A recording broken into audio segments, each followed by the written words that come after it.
Hello friends, आज हम लोग बात करेंगे कोविड-19 के बारे में। इसके बारे में अक्सर ये कहा जा रहा है कि इसकी कोई दवा नहीं बनी है। तो ऐसा क्या है कि इसकी कोई दवा नहीं बनी है? दवाएं तो बहुत सारी हैं, डॉक्टर इलाज भी कर रहे हैं और मरीज़ ठीक भी हो रहे हैं, परंतु फिर यह बात क्यों आ रही है कि कोई इसकी दवा नहीं है? तो सबसे पहले यह बात करते हैं कि इसकी संरचना क्या है। वायरस की संरचना बैक्टीरिया की संरचना से पूर्णतया भिन्न होती है और इसी भिन्नता के कारण कोई भी एंटीबायोटिक दवा किसी भी वायरस पर कोई काम नहीं करती है। और तो फिर डॉक्टर देते क्या हैं इसके संदर्भ में? दवाइयाँ।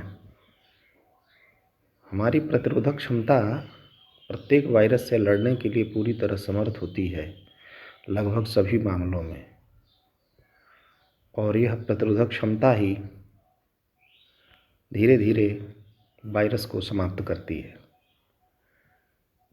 जब वायरस का आक्रमण हमारे शरीर पर होता है तो हमारा शरीर अत्यंत दुर्बल हो जाता है और उस समय बैक्टीरियल इन्फेक्शन की संभावना बहुत बढ़ जाती है।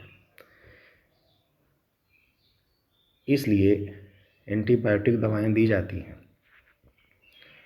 और कोविड-19 इतना मजबूत वायरस नहीं है कि किसी व्यक्ति की यह जान ले सके, परंतु शरीर जब दुर्बल हो जाता है और सारी कोशिकाओं में वायरस का आक्रमण हो जाता है तो मृत्यु निश्चित है। वायरस से बचाव के लिए एकमात्र जो कारगर उपाय है वह है वैक्सीन। वैक्सीन वायरस से ही बनाई जाती है। किसी वायरस को पहले बहुत कमज़ोर किया जाता है, फिर उसे शरीर में इंजेक्ट किया जाता है और हमारी उसी के प्रभाव से हमारे शरीर में तमाम सारे प्रतिरोधक कण पैदा हो जाते हैं, जिससे हमारे शरीर का प्रतिरक्षा तंत्र उस वायरस के प्रति इम्यून हो जाता है और उस वायरस का आक्रमण हमारे शरीर पर नहीं हो पाता है। यह वायरस और बैक्टीरिया का जो बेसिक अंतर है, उनका जो संरचनात्मक अंतर है, यही कारण है कि अभी तक कोविड-19 के संदर्भ में किसी वैक्सीन का या किसी दवा का कारगर हो पाना संभव नहीं हो सका है। बचाव ही इसके लिए बेहतर इलाज है। घर पर रहें, सुरक्षित रहें। Thank you.